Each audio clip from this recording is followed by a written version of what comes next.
चलिए अब अगला चैप्टर जो है क्षेत्रमिति का है वो जान लेते हैं। तो इससे पहले मैंने आप लोगों के एक ही तल में विभिन्न आकृति जैसे त्रिभुज,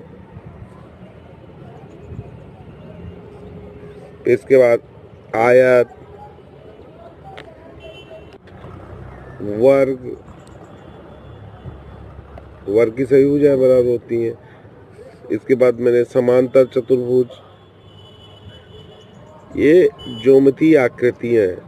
तो क्षेत्रमिति के अंतर्गत हम इन्हीं के इनका क्षेत्रफल,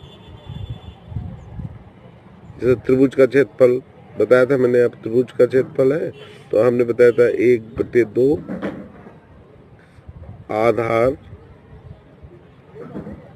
गुणे ऊंचाई।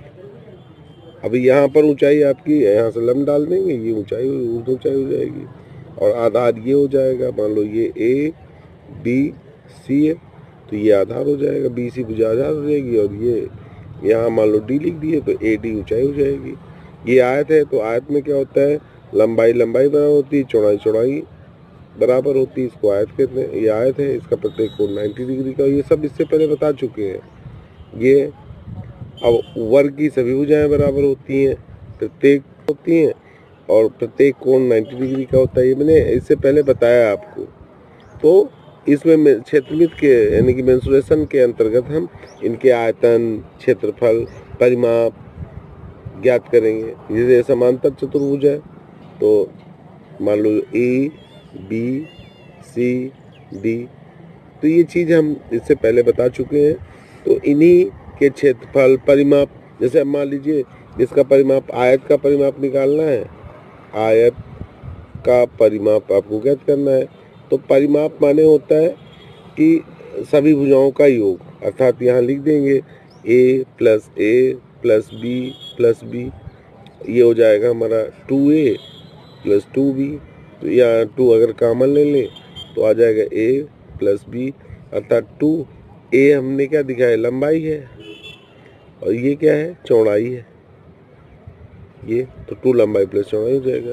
जैसे आयत का हमें क्षेत्रफल निकालना है, आयत का क्षेत्रफल, तो ये हो जाएगा लंबाई गुणे चौड़ाई, ये लिख देंगे।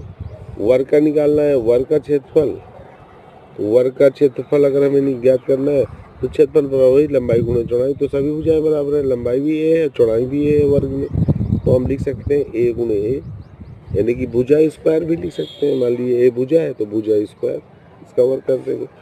परिमाप निकालना है, परिमाप तो हो जाएगा 4 गुणे भुजा, क्योंकि 4 भुजाएं समान है, चारों समान है तो 4 गुणे भुजा, एक भुजा से 4 के गुणा कर देंगे। तो ये चीज़ें हमने बताया था। अब यही चीज़ें हम यहाँ पर पढ़ेंगे 7th में। जो आप लोगों के कोर्स में है वो केवल आयत, वर्ग, त्रिभुज, समांतर चतुर्भुज इतना ही दिया है। तो आइए अब अभ्यास प्रश्नावली को देखते हैं, फिर इसकी सवालों को हल करते हैं। आइए अभ्यास प्रश्नावली को देखते हैं। तो पहली सवाल इसमें दिया है, ये 12A है, इसकी पहली सवाल है कि अब ये कह रहा है कि ये आकृति बनी है, 1 2 3 4 आकृति बनाया है। तो सबसे पहले देखिए पहली सवाल में इसने सबका परिमाप पूछा है और दूसरे सवाल में, सवाल नंबर 2 में इसी का क्षेत्रफल पूछा है। तो पहले हम परिमाप देख लेते हैं, इसको डाल देते हैं आकृति 1, इसको 2 डाल देते हैं, ये 3 है, ये 4। तो अगर हमें परिमाप निकालना है, परिमाप माने मैंने आपको बताया सभी भुजाओं का योग। तो देखो ये आयत है तो ये 6 है तो ये भी 6 हो जाएगी सेंटीमीटर, 6 से हम ये भी लिख देंगे, ये 3 सेंटीमीटर की हो जाएगी। तो परिमाप माने, तो आप ये आयत है तो आयत का परिमाप लिख दो, फार्मूला 2l + b, ये लिख देंगे। तो ये हो जाएगा आपका 2, यहाँ 6 लिख देंगे प्लस 3, तो 6 3 9, 2 गुणे 9 कितना हो जाएगा, ये हमारा हो जाएगा 18। अब ये सेंटीमीटर में लिखेंगे, क्योंकि सभी भुजाओं को हमने योग किया है तो केवल सेंटीमीटर में होगा। अगर मान लीजिए इसका क्षेत्रफल निकालना, हम दोनों चीज़ साथ बता दें, क्षेत्रफल बराबर तो l × b होता है। तो लंबाई कितना है 6 है, चौड़ाई कितना है 3 है, तो 6 × 18। अब देखिए सेंटीमीटर 2 बार गुणे में है तो सेंटीमीटर स्क्वायर कर देते हैं, ये लिख देंगे। वर्ग सेंटीमीटर पढ़िए चाहे सेंटीमीटर स्क्वायर कर दीजिए। तो ये दोनों चीज़ मैंने दोनों सवाल साथ बताते चल रहे हैं। दूसरी आकृति है, अब देखिए ये वर्ग है, तो अगर इसका परिमाप निकालना है, परिमाप, तो परिमाप बराबर हो जाएगा 4 गुणे भुजा, क्योंकि सभी भुजाएं बराबर है, वर्ग है। तो यहाँ लिख देंगे 4 गुणे 10, तो मीमी लिख देंगे, क्योंकि ये योग है, 40 मीमी आ जाएगा। अगर इसी का हमें क्षेत्रफल निकालना है, तो क्षेत्रफल बराबर हो जाएगा लंबाई गुणे चौड़ाई, तो ये हो जाएगा आपका 10 गुणे 10, तो ये कितना आ जाएगा 100 आ जाएगा, 100। और मीमी स्क्वायर लिख देंगे, मीमी स्क्वायर ये लिख देंगे, वर्ग में हो जाएगा क्योंकि 2 बार भुजाओं का गुणा है। तो इसी तरह ये आयत है, इसका निकाल लीजिएगा आप। तीसरी आकृति देखते हैं, तो देखिए इसमें ये भुजा जो है इसकी 5 मीटर है। अगर हम देखिए यहाँ पर अगर ये डाट डाट करके इसको बढ़ा दें, तो ये हमारा जो है ये टोटल लंबाई इसकी 2 आयत में, बट एक आयत ये हो गया, एक आयत ये हो गया। तो अगर हमें परिमाप निकालना है, तो इसके परिमाप निकालने के 2 तरीके हैं। परिमाप आप ऐसे लिख सकते हैं, बड़े आयत का परिमाप माइनस छोटे आयत का परिमाप, और घटाएंगे कितना, माइनस भी लिखना पड़ेगा क्योंकि इसको हमने बढ़ाया। तो देखिए इधर 1.5 है, इधर 1.5 है, 1.5 3 और टोटल 5 है, तो ये 2 हो गया, तो 2 हमने बढ़ाया है। तो 2 एक बार इसमें भी इस भुजा को इसमें इस आयत में बढ़ाना पड़ा, एक बार जब इसको लेंगे तब भी हमें बढ़ाना पड़ेगा, छोटे वाले में भी। तो यानी कि 2 2 4 घटा देंगे, -4 लिख देंगे। बड़े आयत का परिमाप ये माइनस नहीं प्लस होगा, प्लस छोटे आयत का परिमाप -4, -4 घटाएंगे हम।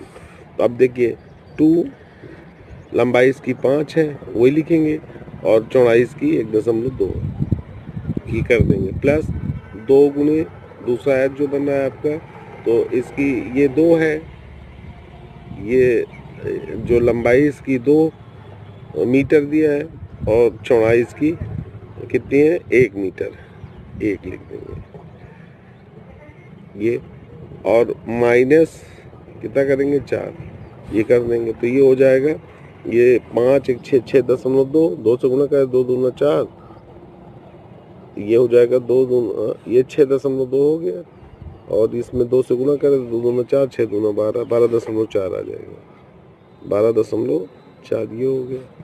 प्लस इसको ये हो जाएगा 2 1 3 3 2 3 दूना 6 6 हो जाएगा, -4 है। अब इसको और आगे हल करेंगे, मान लीजिए इसी से घटा 6 में से 4 घटाओ 2, और इसमें 2 जोड़ देंगे, तो ये हो जाएगा 14.4 मीटर, ये परिमाप हो जाएगा। तो एक इस तरह निकाल सकते हैं।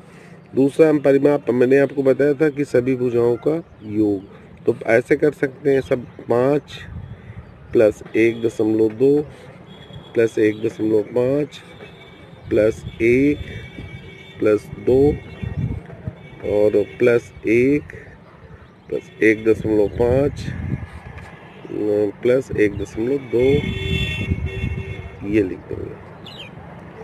अब इसको जोड़ लीजिए, देखिए अब इसको जोड़ते हैं, तो देखो 5 ये हो गया, 5 1 6 7 8 9 9 ये हो गया, तो 9 तो ये लिख दिया हमने, प्लस अब इसके बाद देखिए इसको देख ले पॉइंट वाला, 1.5 1.5 ये आपका 3 हो गया, 3 लिख दिया, और प्लस 1.2 और 1.2 ये हमने लिख दिया, तो 2.4 लिख दिया ये। अब इसको जोड़ देंगे, तो देखिए 9 3 12 12 धन 2.4 ये कितना हो जाएगा 14.4। तो ऐसे भी निकाल सकते थे, लेकिन जब हमें क्षेत्रफल निकालना पड़ेगा, जब क्षेत्रफल निकाल रहे मतलब क्षेत्रफल में भुजाओं से घिरी आकृति का क्षेत्रफल, जैसे ये निकालना पड़ेगा हमें, तो अब इसमें जो है हम इसी तरह निकालेंगे। यहाँ क्षेत्रफल लिखेंगे, मान लो क्षेत्रफल निकालना है, आकृति का क्षेत्रफल, कुल क्षेत्रफल, तो अब इसको हम लिखेंगे लंबाई गुणे चौड़ाई, बड़े बड़े आयत का क्षेत्रफल यहाँ लिख दे रहे, बड़े आयत का क्षेत्रफल माइनस छोटे आयत का क्षेत्र, या छोटे प्लस लिखेंगे, माइनस लिख रहे, छोटे आयत का क्षेत्रफल, और माइनस क्या घटाएंगे, ये तो हो गया दोनों का कुल। अब इसमें घटाएंगे कितना, तो हमें घटाना नहीं पड़ेगा, क्योंकि देखो अगर परिमाप में हम घटाए थे, लेकिन यहाँ हमें कुछ नहीं घटाना पड़ेगा। यहाँ बड़े आयत का क्षेत्रफल कितना है, निकाल लें, लंबाई गुने चौड़ाई, तो 5 गुने 1.2 लिख देंगे, प्लस छोटे आयत का क्षेत्रफल कितना है, तो इसकी 2 लंबाई है और चौड़ाई कितना है, 1 मीटर है, ये लिख देंगे। तो ये 12 पंचे 60, 6.0 प्लस 2 का 2, ये हो जाएगा। तो ये आ गया 628 वर्ग मीटर, ये हो जाएगा।